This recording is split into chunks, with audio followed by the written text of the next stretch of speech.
Bismillahirrahmanirrahim. Ada pertanyaan yang datang dari masyarakat tentang Lailatul Qadar ya. Mungkin kita semuanya ingin mengetahui apa sih yang disebut dengan Lailatul Qadar. Kadang-kadang kita ini dalam bahasa Indonesia kita sudah menyebutkan Lailatul Qadar, tapi kita nyebutin malam Lailatul Qadar. Padahal Lailatul Qadar itu ya Laila itu malam ya. Tapi kadang-kadang karena mungkin kita orang Indonesia ya terbiasa dan kita mungkin belum paham maknanya, artinya ketika kita menyebut Lailatul Qadar disebutkan pula malamnya. Padahal kalau kita sudah menyebutkan Lailatul Qadar cukup, kita sebutkan saja Lailatul Qadar. Kenapa? Karena Laila itu artinya malam. Ya. Nah, pertanyaan tentang Lailatul Qadar itu kan kita lihat dalam surat Al-Qadar ya. A'udzubillahi Bismillahirrahmanirrahim. Inna anzalnahu fi Lailatul Qadar.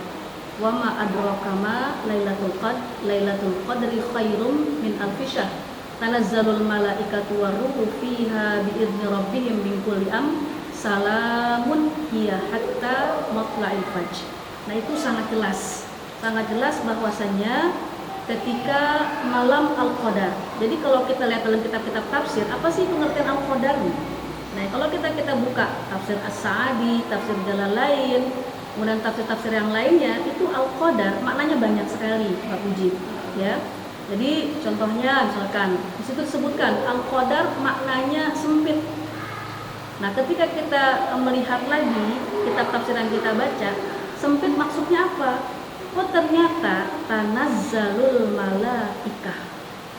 Jadi bumi ini sempit karena saat itu pada saat Lailatul Qadar malaikat turun ke muka bumi ini. Maka menurut ulama tafsir bahwasanya Al-Qadar itu artinya sempit. Jadi kalau malaikat turun, kira-kira ini malam apa? Ya malam yang penuh berkah kan, malam yang sangat mulia. Kenapa? Para malaikat yang memang notabene mereka melakukan apa yang Allah perintahkan dan mereka nggak pernah seperti kita. Kalau kita kan ya ngerjain kadang-kadang masih ada ngeyelnya. Tapi kalau malaikat ketika Allah suruh perintahkan sujud, nggak pernah berubah dari perintah Allah. Kalau mereka disuruh ruku. Tapi kalau kita mungkin disuruh sujud, kita malah lari, gitu ya. Nah, inilah kenapa ketika katakan Al-Qadar itu merupakan bulan atau malam yang sangat penuh berkah, karena di situ dikatakan tanazzalul malaika. Maka pengertian yang pertama, Al-Qadar artinya malam yang sempit. Artinya saat itu malaikat semua turun ke muka bumi. Betapa mulianya Lailatul Qadar saat itu. Kemudian yang kedua, Lailatul Qadar kenapa disebut malam yang mulia? Karena inna anzalnahu fi Lailatul Qadar. Bahwasanya kata Allah sesungguhnya kami menurunkan Al-Qur'an. Jadi di situ adalah Al-Qur'an. Al-Qur'an yang Allah turunkan dari Lauh Mahfuz menuju Baitul Izzah di langit dunia. Nah, itu turunnya kapan? Turunnya saat Lailatul Qadar. Jadi sebenarnya banyak pengertian juga, tapi saya mengambil pengertian yang mengatakan bahwasanya turunnya Al-Qur'an sekaligus. Jadi bukan Al-Qur'an secara bertahap ya, tapi Al-Qur'an secara sekaligus. Bukan tadrijian, tapi yang sekaligus. Al-Qur'an 30 juz itu sudah Allah turunkan dari Lauh Mahfuz menuju langit dunia. Kapan? Fi Lailatul Qadar.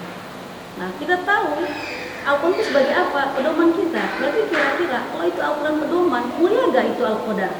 Mulia dong. Malam itu adalah malam yang mulia. Kenapa? Diturunkannya petunjuk buat siapa? Manusia. Supaya apa? Supaya mereka bahagia dunia dan akhirat. Nah, kemudian kenapa Lailatul Qadar tersebut dengan malam yang mulia? Malam yang memang kita sampai Rasulullah mengencangkan ikat pinggangnya. Artinya Rasulullah ketika Lailatul Qadar benar-benar ibadahnya. Dan bahkan Rasulullah mengatakan taharrul Lailatul Qadri fil ashrinal awakhir min Ramadan. Carilah malam Lailatul Qadar itu di 10 terakhir di bulan Ramadan. Artinya Rasulullah ketika masuk Lailatul Qadar, beliau ngapain aja? Beliau iktikaf sampai beliau wafat. Jadi itu yang mereka lakukan. Artinya memang benar-benar Lailatul Qadar itu adalah malam yang sungguh mulia. Mulianya tadi karena malaikat turun, Kemudian yang kedua, karena saat itu turun Al-Quran yang memang pedoman bagi kita. Kemudian apa lagi? Tanazzalul malaikatu waruhu fiha bi'izni rabbihim min kulli amr. Nah, ternyata Lailatul Qadar itu adalah malam yang saat itu Allah tentukan perkara-perkara manusia. Jadi kita ini bukan sejak 4 bulan dalam kandungan saja kita ini ditentukan tentang rezekinya, tentang ajal, tentang kematian, tapi ternyata di Lailatul Qadar pun Allah menentukan seperti itu. Maka penting nggak bagi kita untuk berdoa meminta? Penting sekali. Misalnya contoh nih, Allah sudah memberikan si A, rezekinya si A sekitar 1000, umurnya sekitar 30 tahun, hidupnya susah misalnya. Tapi ternyata ketika Lailatul Qadar dia bersungguh-sungguh meminta kepada Allah, ya Allah, mohon panjangkan umur hamba ingin terus bisa taubat kepadamu dan beribadah kepadamu. Ya Allah, hamba ingin mendapatkan rezeki yang luas karena hamba ingin berinfak di jalanmu ya Allah. Nah, dengan sebab Lailatul Qadar dia berdoa, maka insya Allah doa-doanya akan dikabul. Kenapa? Karena segala perkara itu ditulis ketika Lailatul Qadar. Maka penting bagi kita untuk mempersiapkan diri untuk berburu Lailatul Qadar. Selanjutnya Ustazah, bagaimana ciri-ciri malam Lailatul Qadar itu? Ada ciri-ciri khusus dari malam Lailatul Qadar itu apa sendiri? Ya, Rasulullah pernah katakan dalam sebuah hadisnya bahwasanya Lailatul Qadar itu dalam sebuah maknanya adalah malam yang samhah, malam yang talqah, malam yang mulia, malam yang indah. La harrah wala baridah, enggak terlalu panas, enggak terlalu dingin. Nah, kemudian tusbihu syam, ketika matahari pagi itu dia akan menyinari secara dhaifah. Apa itu dhaifah? Lemah. Iya. Hamra, kemerah-merahan. Jadi malamnya tidak terlalu panas, tidak terlalu dingin, kemudian keadaannya tenang, indah, dan kemudian pas pagi harinya matahari tidak terlalu menyengat dan terik ketika mengeluarkan cahaya. Nah, itu ciri-ciri kalau kita lihat dalam hadis Rasulullah SAW. Selanjutnya Ustazah, kan kalau malam Lailatul Qadar ini 10 hari terakhir ketika Ramadan. Nah, kalau misalnya kita nih sebagai wanita ketika 10 malam terakhir ini mendapatkan haid atau nifas atau menyusui hamil, itu bagaimana ibadah terbaik agar tetap mendapatkan pahala terbaik di bulan Ramadan? Iya. Terutama di malam Lailatul Qadar. Iya. Jadi kalau kita lihat dari sirah atau sejarah Rasulullah SAW, Rasulullah memiliki istrinya itu berarti wanita. Nah, contohnya ya Sayyidah Aisyah saat itu, ketika Sayyidah Aisyah mengalami haid seperti kita, maka saat itu sahabat-sahabiah yang lain bertanya pada Sayyidah Aisyah, apa yang kami lakukan? Kami sedang haid. Maka Rasulullah pernah mengatakan kepada saya, apa kata Aisyah? Allahumma innaka afuwun tuhibbul afwa fa'fu anni. Jadi doa aja, di mana doa tersebut tujuannya adalah kita minta ampun kepada Allah. Allahumma innaka afuwun tuhibbul afwa fa'fu anna atau fa'fu anni kalau sendiri. Kalau anna berarti rame-rame, ya. Nah, itu yang digencarkan. Artinya walaupun kita masa haid, masa nifas, tidak menutup peluang sebagai wanita kita untuk tertutup pula ibadahnya. Kenapa? Ternyata ya memang Rasulullah juga mengajarkan pada istrinya sendiri, Sayyidah Aisyah radhiyallahu anha, dengan doa yang tadi kita sebutkan, Allahumma innaka afuwun tuhibbul afwa fa'fu anni, yang Rasulullah ajarkan pada istri beliau. Jadi artinya wanita haid, wanita nifas nggak perlu merasa ilfil, nggak perlu merasa merasa aduh gimana nih, nggak bakal dapet gitu ya. Karena ketika kita menjalankan kehidupan itu kan semuanya sesuai dengan sunnatullah kan. Nah, sekarang kadang-kadang ini ada pertanyaan lagi, boleh saya ini ya, ada pertanyaan karena sering juga bertanya pada saya, bertanya bagaimana Ustazah kalau seandainya kita ini dalam masa haid atau kita sudah tahu nih tanggal-tanggal haidnya, kemudian kita sebelum haid itu kita seminggu sebelumnya kita minum obat anti haid gitu. Ditanya kepada saya, Nah, saya pernah membaca dan saya pernah bertanya pula dengan Dr. Ali Jum'ah, seorang mufti Mesir ya. Bagaimana ini kalau kondisinya perempuan dia minum pil anti haid, apakah dibolehkan dalam agama Islam? Apa kata beliau? Kata beliau, selama obat tersebut tidak membuat mudarat bagi wanita, silahkan aja kalau dia ingin menyempurnakan puasanya. Tapi kalau seandainya ditinggalkan pula, artinya ketika dia head, ya sudah head aja gitu. Tapi kalaupun dia melakukan, nggak kenapa-napa gitu. Artinya sah-sah saja, atau kalimat fikihnya mubah, ya boleh saja, asalkan syaratnya tadi tidak membuat mudarat bagi wanita yang minum obat anti haid tersebut. Di saat pandemi ini, Ustazah, apakah Lailatul Qadar masih bisa diperoleh walaupun di rumah? Biasanya kalau kita kan itikaf di masjid ya. Kalau pandemi ini apa yang harus kita lakukan biar bisa meraih malam Lailatul Qadar? Iya. Sebenarnya kalau kita itikaf ya memang menurut jumhur memang harus di masjid gitu ya. Tapi saya bertanya lagi, apakah di rumah kita ada suatu ruangan yang kita jadikan khusus untuk ibadah? Ada, kalau ada. Nah, ada ya, ada disebut dengan mihrab gitu ya. Ada mihrab, tempat yang memang khusus untuk kita bertakarrub kepada Allah. Nah, sebenarnya kalau seandainya masa-masa saat ini pandemi, mungkin kita masih khawatir untuk keluar, mungkin masjidnya terinjak-injak dengan orang gitu ya, maka kita khawatir. Sebenarnya itikaf itu atau ibadah itu bisa dilakukan di mana saja gitu ya. Sampai kalau kita mau itikaf di rumah bagi wanita ya, silakan saja, tidak harus kita duduk di masjid atau tidak harus kita sampai begadang. Jadi yang namanya itikaf, saya pernah membaca dalam sebuah kitab, itikaf itu berdiam diri walaupun sejenak. Tapi berdiam dirinya bukan berdiam diri nggak karuan, berdiam dirinya dengan tilawah Al-Quran, berdiam diri dengan merenung. Nah, itu namanya itikaf. Maka kalaupun saya mengajar di masjid musola, saya pun mengajarkan ibu-ibu, kita niat itikaf. Jadi itikaf jangan kita punya image harus semalam suntuk gitu ya.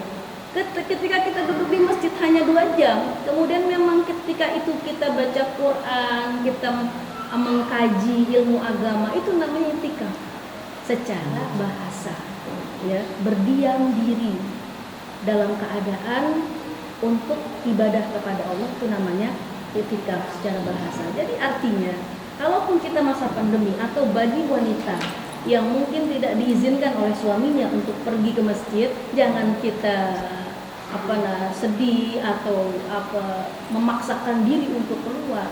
Tidak demikian. Jadi artinya masih bisa kita lakukan di rumah kita selama kita lakukan memang fokus pada Allah dan kita tidak campurkan dengan hal-hal yang berbau dunia. Biasanya kalau kita itikaf, misalnya kita habis maghrib kemudian menuju isya, setelah kita buka puasa, kita kan berjamaah misalnya, kita nggak ke masjid, di rumah, dan kita melakukan sholat tarawih. Kemudian space ambil kita 1 jam, kita baca Quran, kita zikir-zikir yang lain dan sebagainya. Itu pun disebut dengan itikaf. Jadi sebenarnya Islam itu tidak menyulitkan, apalagi masa-masa saat ini gitu. Dimanapun kita sebenarnya bisa melakukan ibadah-ibadah yang Allah perintahkan. Lalu bagaimana agar kita bisa meraih malam Lailatul Qadar?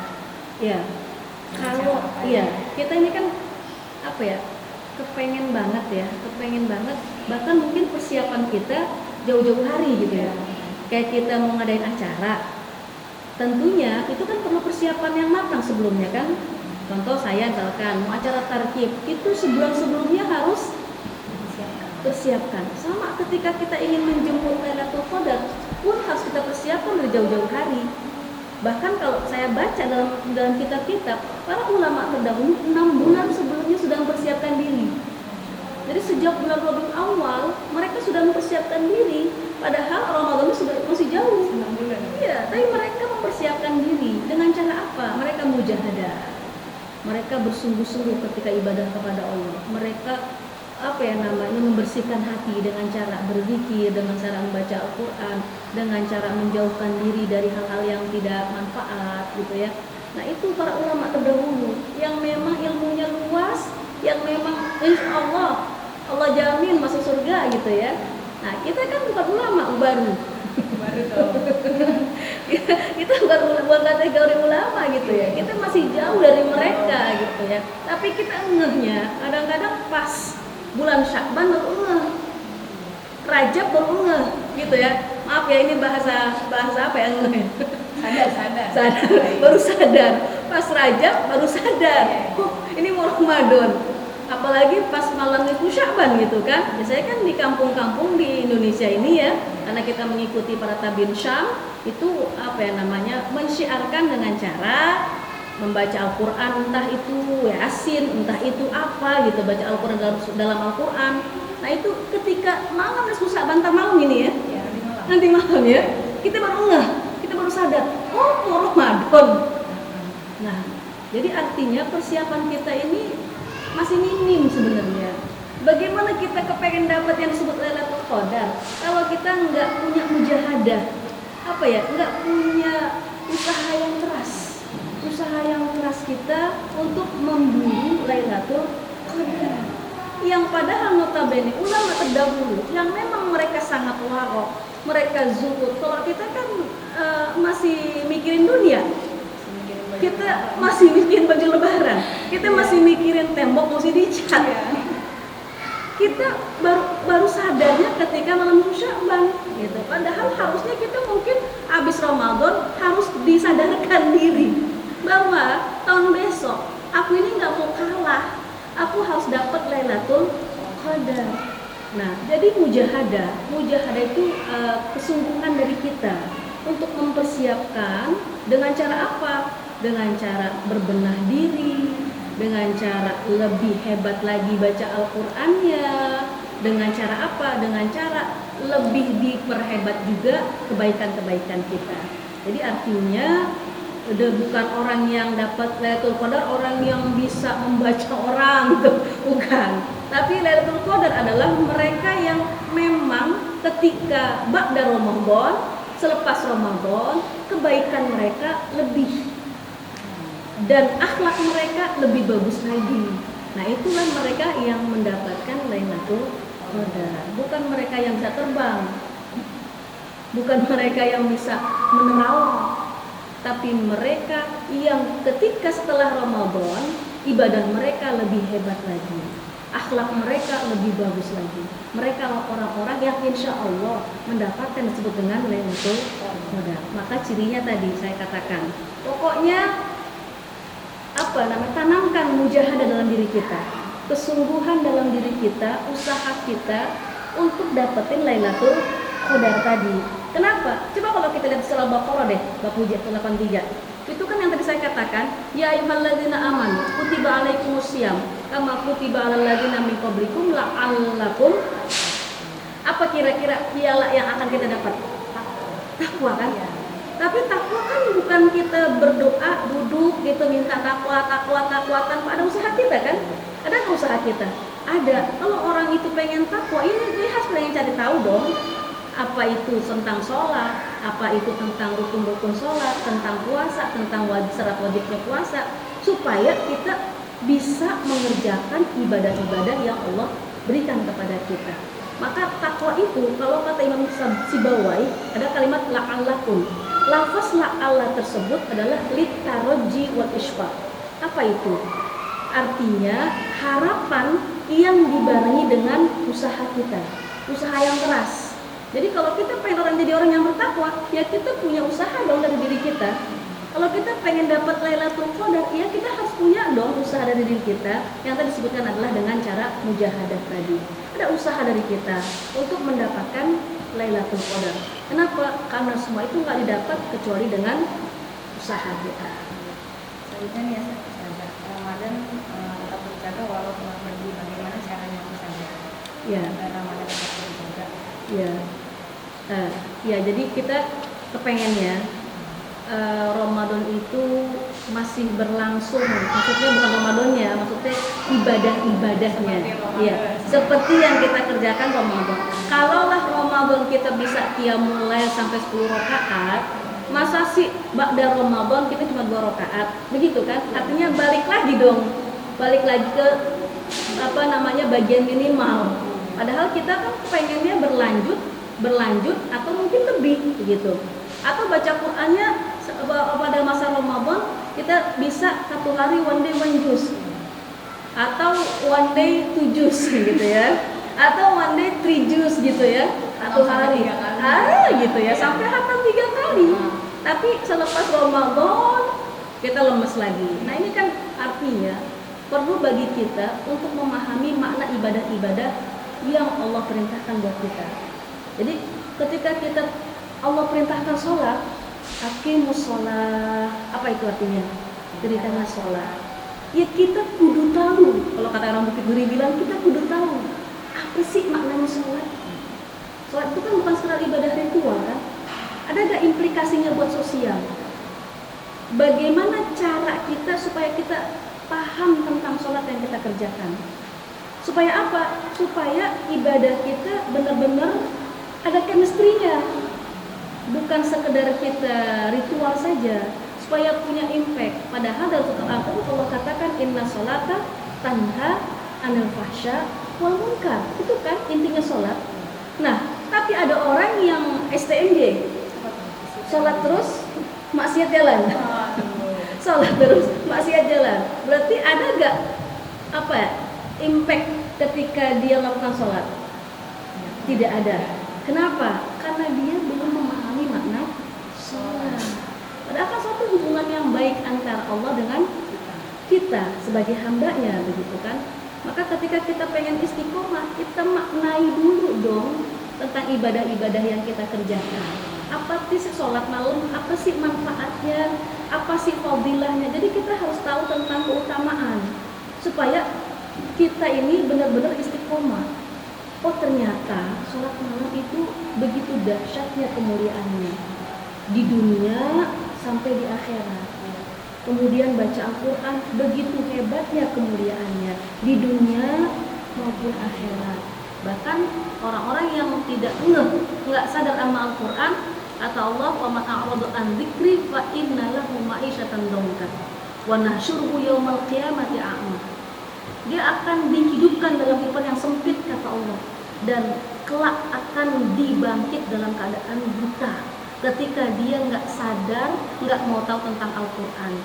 Jadi kalau kita mau tahu tentang sesuatu ibadah yang harus kita istiqomahkan, yaitu kita harus tahu fadilahnya. Apa itu fadilah? Keistimewaan. Kenapa Allah perintahkan sholat? Kenapa Allah perintahkan puasa? Kenapa Allah perintahkan zakat? Kenapa Allah perintahkan haji? Ada apa sih maksud Allah ketika Allah perintahkan itu semua? Nah itu kan bahan renungan kita, supaya hasil dari renungan kita itu berimpact kepada keistiqomahan selepas Ramadan. Bahkan kalau kita pengen tahu istiqomah, istimewanya apa sih? Begitu kan? Bukan hanya ibadah. Istiqomah itu istimewanya apa sih?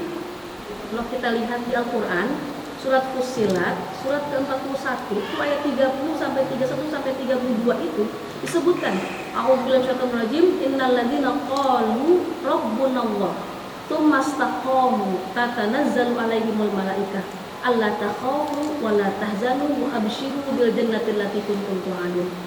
Jadi kalau orang yang istiqomah, kata Allah, maka akan dikabarkan surga dan malaikat akan turun bersama dia. Dan kemudian selanjutnya Allah katakan, nahnu awliyaukum fil hayatid dunya wa fil akhirah. Kami penolong kamu di dunia maupun akhirat. Jadi kalau kita memahami tentang istiqomahnya begitu hebat fadilahnya, kira-kira kita mau istiqomah gak? Ya. Pastilah. Kenapa? Malaikat membersamai kita. Surga sudah di tangan kita. Begitu kan?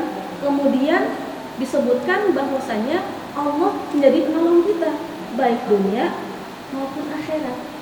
Dan kemudian Allah katakan, walakum fiha ma tashtahi anfusukum walakum fiha ma tad'un. Apa yang kamu pengen, apa yang kamu doa itu dapat, asalkan istiqomah. Memang dalam sebuah kitab Al-Hikam Al-Ata'iyah itu dikatakan, seorang ulama mengatakan al-istiqomah, bahwasanya istiqomah itu lebih mulia daripada 1000 karomah. Pernah dengar gak? Istiqomah itu lebih mulia daripada 1000 karomah. Artinya satu karomah itu kan, karomah itu apa? Kemuliaan kan? Tapi istiqomah lebih dari karomah. Kenapa? Saking dahsyatnya orang yang mengerjakan, sampai janji Allah dari surat Fussilat tadi, dapat sandingan malaikat, dapat surga di tangan kita, kemudian Allah jadi penolong kita dunia dan akhirat, kita akan dapatkan apa yang kita mau. Itu kan apa yang namanya fadilah ketika kita istiqomah beribadah untuk Allah Subhanahu wa taala, khususnya selepas Ramadan. Jangan sampai baca Quran yang kita baca sampai khatam 2 sampai 3 kali selepas Ramadan, alasan kita ya banyak yang dikerjain gitu. Padahal sama aja kan, Ramadan atau tidak Ramadan sama aja gitu. Kegiatan kita sama aja. Pun sehari 24 jam sama enggak?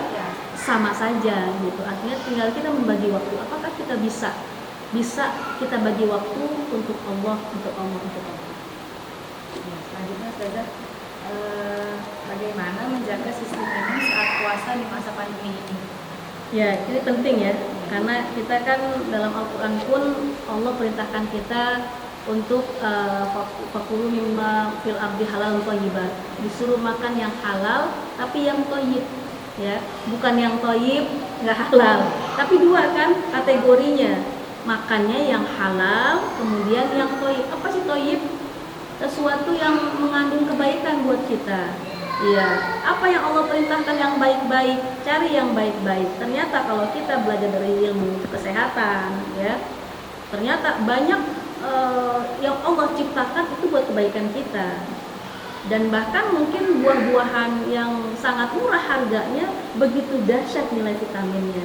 Nah, ini bicara tentang imun, ya artinya kita harus mengkonsumsi seperti yang Allah perintahkan tadi. Makanlah yang baik-baik. Apa itu yang baik? Kalau kita belajar dari kesehatan dari sejak SD gitu ya, cuma makan 4 sehat 5 sempurna gitu ya, 4 sehat 5 sempurna. Nah, itu ya kita cukupi ya. Kemudian mungkin istirahat yang cukup, kemudian juga kita mengkonsumsi madu yang kita kalau bangun tidur kita minum. Kenapa? Karena kalau kita lihat dari surat Al-Baqarah tuh ya, kisahnya Bani Israil, itu kan Allah kasih wa zallana 'alaikumul manna wassalwa. Nah, itu manna itu adalah sejenis makanan yang putih tapi rasanya manis seperti madu. Itu datangnya setiap pagi. Berarti ini perintah Allah, kalau kamu bangun tidur pagi, cari yang lihat muka siapa? Cari yang manis-manisnya gitu kan? Cari yang manis-manis. Itu kan apa walaupun tidak secara eksplisit, tapi ternyata dari ajaran Allah kepada Bani Israil yang saat itu tersesat 40 tahun, kemudian Allah sediakan mereka apa? Al-manna wassalwa. Ternyata al-manna itu kalau kita buka kitab tafsir, itu sejenis makanan yang putih, halus ya seperti salju, tapi rasanya manis. Kenapa Allah kasih? Kalau mereka pagi hari, tujuannya dikasih manis supaya membuat mereka pergi ke belakang. Begitu. Jadi kalau kita makan yang semalam, itu penting nggak dibuang pagi ya? Penting. Kenapa? Karena itu demi kesehatan. Nah, itu artinya mengkonsumsi madu. Berarti yang kita cari ya madu, ya kurma gitu ya, yang insya Allah akan membuat sistem kita baik. Selanjutnya Ustazah, bagaimana agar semangat menjalankan ibadah di awal Ramadan sampai akhir itu tetap bisa semangat terus? Kan kadang kalau habis haid nanti kendor gitu kan, atau kan di pertengahan udah mulai kendor nih. Gimana caranya agar tetap semangat, tetap buat jalan? Ya mungkin bukan buat wanita saja ya, lagi perempuan. Kalau kita lihat di masjid deh, untuk hari pertama softnya penuh. Untuk hari selanjutnya 10 hari kedua barisannya mengalami kemajuan. Apa itu maksudnya? Tapi lebih sedikit. mengalami kemajuan gitu kan. Artinya sudah banyak yang dipikirin. Mungkin mereka jalan-jalan mau cari apa, akhirnya capek, akhirnya tarawih tidak gitu ya, lewat. Atau mungkin yang ibu-ibu bikin kue, pikirannya udah lebaran, gitu ya. Akhirnya ketika bikin kue alasannya capek gitu ya. Maka kembali lagi tadi kita lihat fadilahnya. Coba deh kalau kita tahu tentang Lailatul Qadar yang itu ada di 10 terakhir gitu ya. Yang tadi disebutkan malaikat turun, malaikat ngurusin perkara-perkara kita, tentang ajal kita, tentang hidup bahagia atau tidaknya kita, dan kemudian diturunkannya Al-Quran. Itu kan berbagai fadilah ada di 10 malam terakhir. Artinya kalau kita nggak mendalami tentang Lailatul Qadar, iya biasa-biasa saja menurut kita, kalaupun sampai menuju akhir Ramadan. Maka pentingnya sekali lagi kita memahami tentang makna puasa dan sekitarnya, termasuk tadi Lailatul Qadar. Yang Lailatul Qadar tersebut ada di ujung Ramadan. Yang kalau kita lihat, kita ini kepengen semangat ya dari awal sampai akhir. Nah, kadang-kadang kita mengerjakan dari awal nih jor-joran, semangat luar biasa. Malamnya bangun jam 2, kemudian nyiapin, kemudian kita sholat malamnya 20 rakaat, membaca Qur'annya mungkin lebih dari 1 juz gitu ya. Tapi kemudian akhirnya kendor karena kita merasa jemu. Maka yang tadi saya katakan, pekerjaan yang Rasulullah katakan tadi, pekerjaan yang Allah cintai adalah istiqomah, continue walaupun sedikit gitu. Wa in qalla, walaupun sedikit. Artinya kita supaya nggak merasa jemu, jangan kita jor-joran ketika awal gitu ya. Makanya persiapan kita sebelum Ramadan sebenarnya. Sebelum Ramadan gitu ya, dari Rajab ya. Oke lah kita dari Rajab deh ya. Bukan seperti ulama yang 6 bulan sebelumnya deh ya. Pokoknya dari Rajab kita baca istighfar, kita mulai melatih untuk bangun malam, kemudian baca Qur'annya lebih, kemudian masuk bulan Sya'ban. Akhirnya nanti kita terbiasa gak? Terbiasa. Tapi kalau kita misalkan tiba-tiba ujuk-ujuk bahasanya ya, ujuk-ujuk kita Ramadan jor-joran, maka nanti akan timbul kejenuhan. Maka pentingnya kita melakukan itu secara kontinuitas walaupun sedikit. Duha 2 rakaat tapinya continue. Sholat malam 4 rakaat tapinya continue, bahkan nanti setelah sampai Ramadan berakhir.